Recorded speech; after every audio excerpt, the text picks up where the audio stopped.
So you take this group of people, and they graduate school, and they get a job, and they're thrust into the real world, and in an instant, they find out they're not special, their moms can't get them a promotion, that you get nothing for coming in last, and by the way, you can't just have it because you want it, right? And in an instant, their entire self-image is shattered. And so you have an entire generation that's growing up with lower self-esteem than previous generations. You may recognize him from a video that we did together that literally broke the internet, where he answers the now infamous millennials question. I have yet to give a speech or have a meeting where somebody doesn't ask me the millennial question. What's the millennial question? Apparently millennials as a generation, which is a group of people who were born approximately 1984 and after, are tough to manage. And they're accused of being entitled and narcissistic, self-interested, unfocused, lazy. But entitled is the big one. And because they confound leadership so much, what's happening is leaders are asking the millennials, what do you want? And millennials are saying, we want to work in a place with purpose, love that. We want to make an impact, you know, whatever that means. We want free food and beanbags. And so somebody articulates some sort of purpose, there's lots of free food and there's beanbags, and yet for some reason they're still not happy. And that's because they're missing, there's a missing piece. What I've learned is that I can break it down into 4 pieces, right? There are four things, 4 characteristics. One is parenting, the other one is technology, the third is impatience, and the fourth is environment. The generation that we call the millennials, too many of them grew up subject to, not my words, failed parenting strategies, you know? Where, for example, they were told that they were special all the time. They were told that they could have anything they want in life, just because they want it, right? They were told, some of them got into honors classes, not because they deserved it, but because their parents complained. And some of them got A's, not because they earned them, but because the teachers didn't want to deal with the parents. Some kids got participation medals. You got a medal for coming in last, right?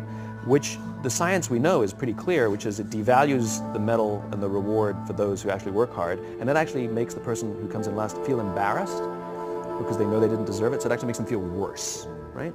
So you take this group of people, and they graduate school, and they get a job, and they're thrust into the real world, and in an instant, they find out they're not special, their moms can't get them a promotion, that you get nothing for coming in last, and by the way, you can't just have it because you want it, right? And in an instant, their entire self-image is shattered.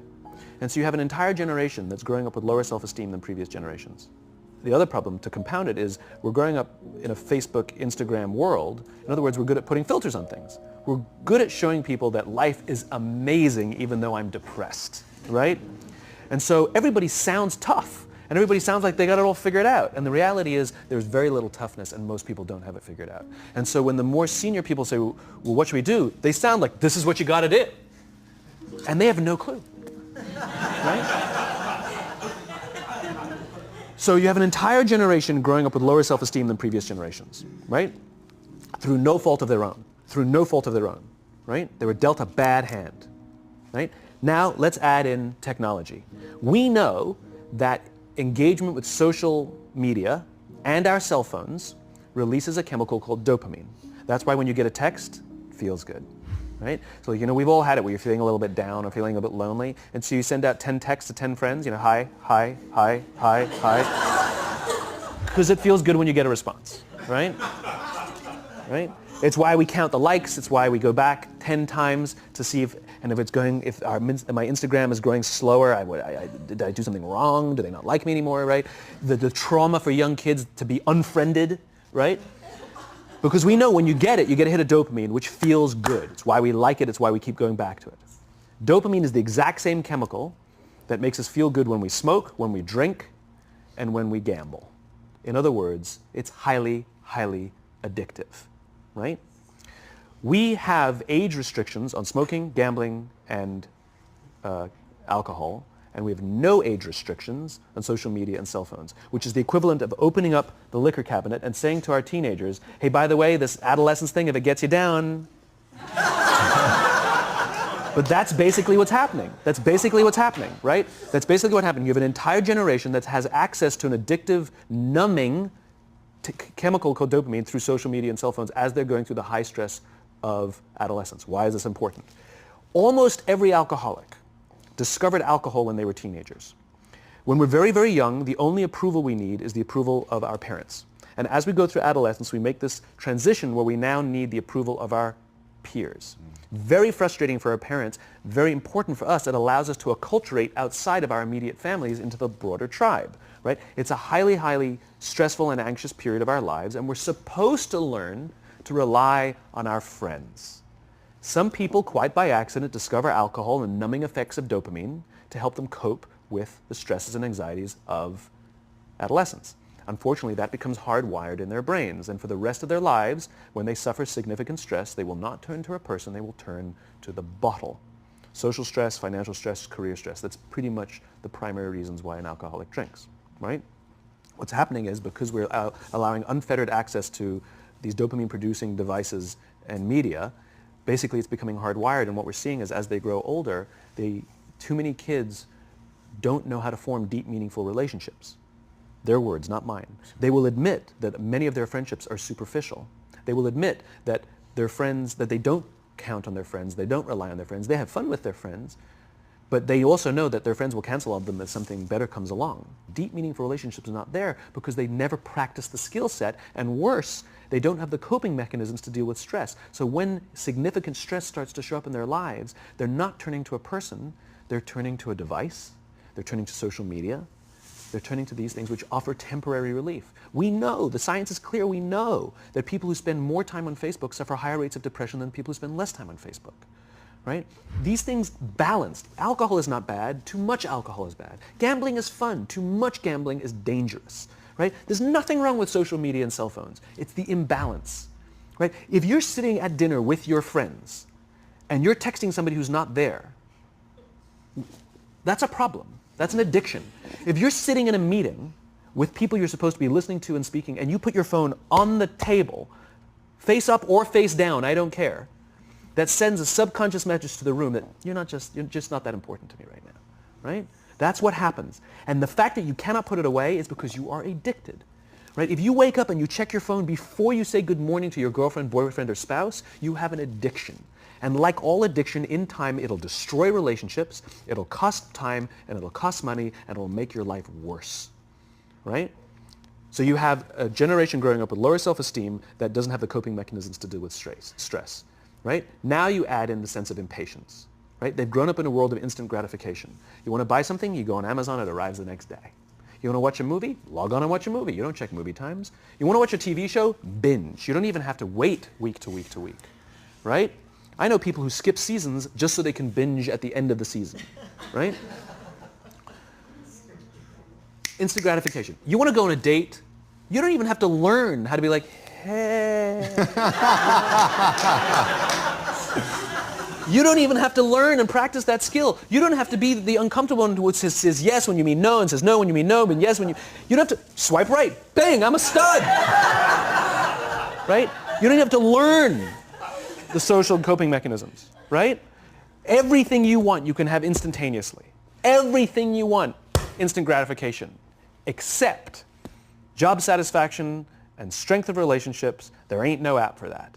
They are slow, meandering, uncomfortable, messy processes. And so I keep meeting these wonderful, fantastic, idealistic, hardworking, smart kids. They've just graduated school. They're in their entry-level job. I sit down with them and I go, how's it going? They go, I think I'm going to quit. I'm like, why? They're like, I'm not making an impact. I'm like, you've been here 8 months. You know? It's as if they're standing at the foot of a mountain and they have this abstract concept called impact that they want to have in the world, which is the summit. What they don't see is the mountain.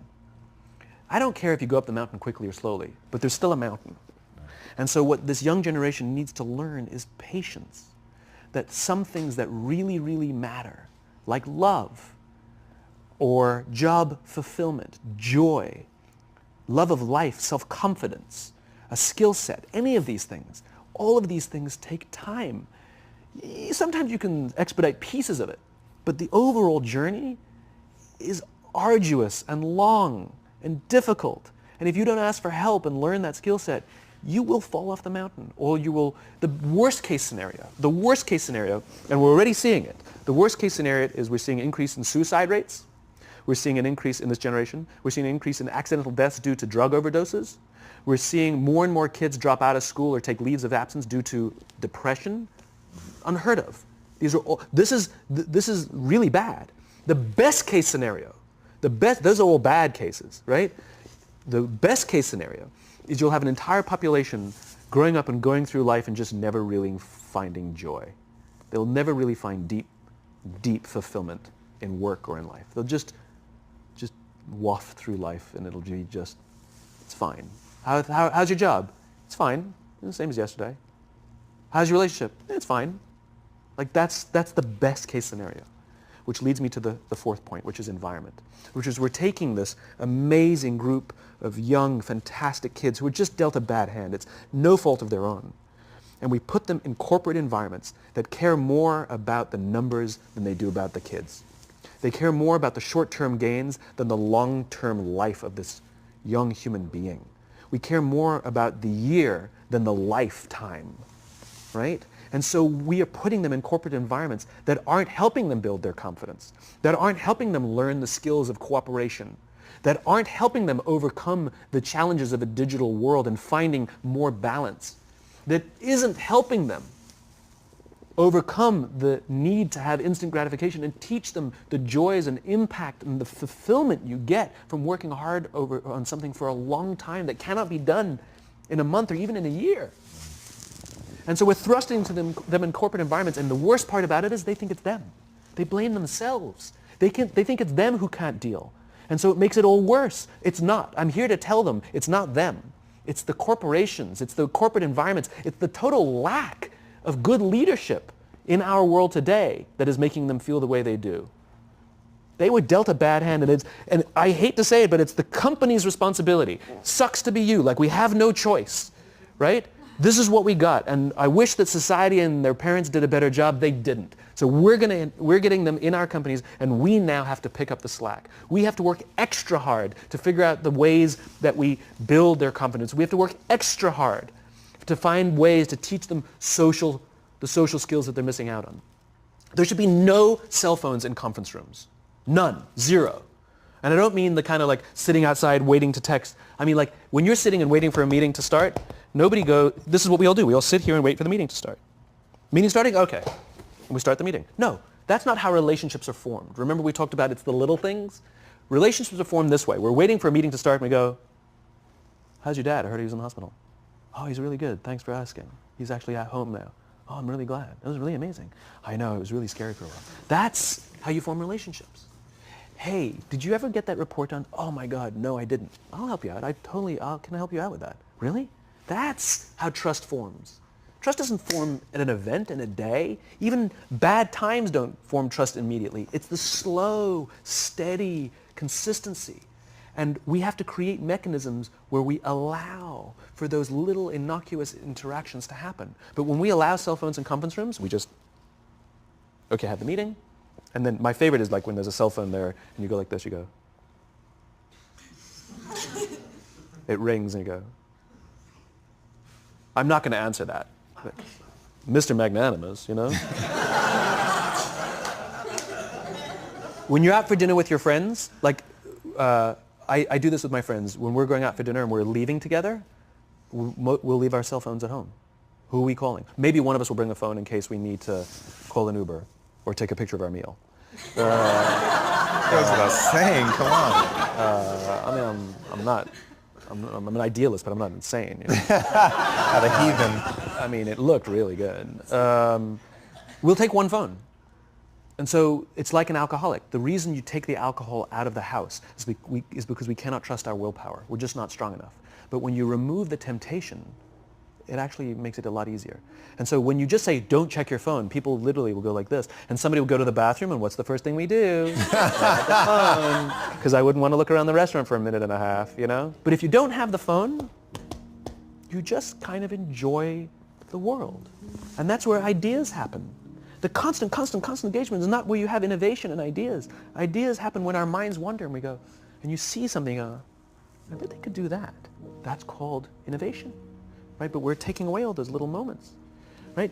You should not, and none of us should charge our phones by our beds. We should be charging our phones in the living rooms, right? Remove the temptation. You wake up in the middle of the night because you can't sleep, you won't check your phone, which makes it worse. But if it's in the living room, it's relaxed, it's fine. But it's my alarm clock. Buy an alarm clock.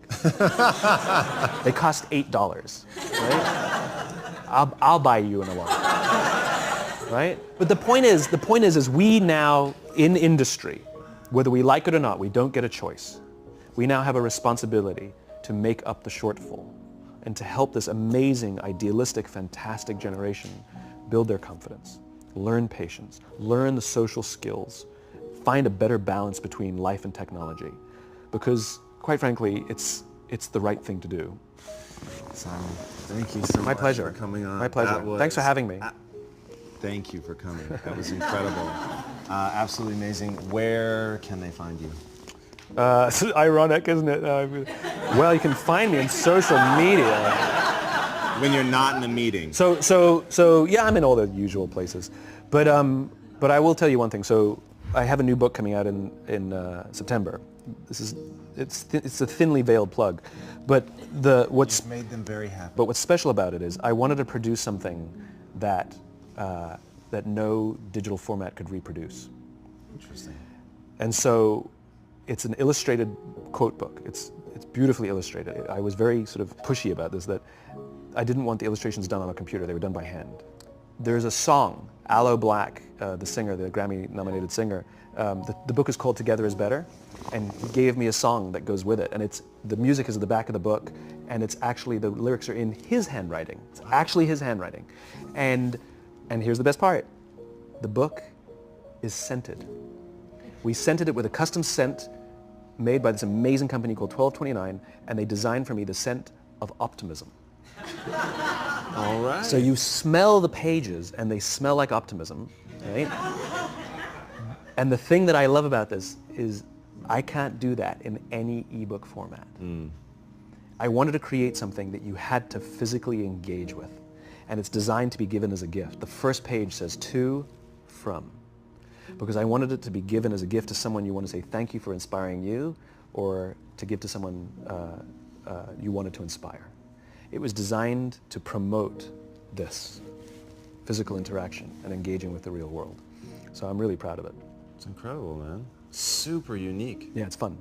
I hope it does smashingly well, as your other books have, and have given so much to people, and it's just really, really been incredible. And what you shared with us today, man, honestly. Thank you. Absolutely wonderful. Appreciate it. Thank you very much. So much. Truly, thank you for having me. My pleasure.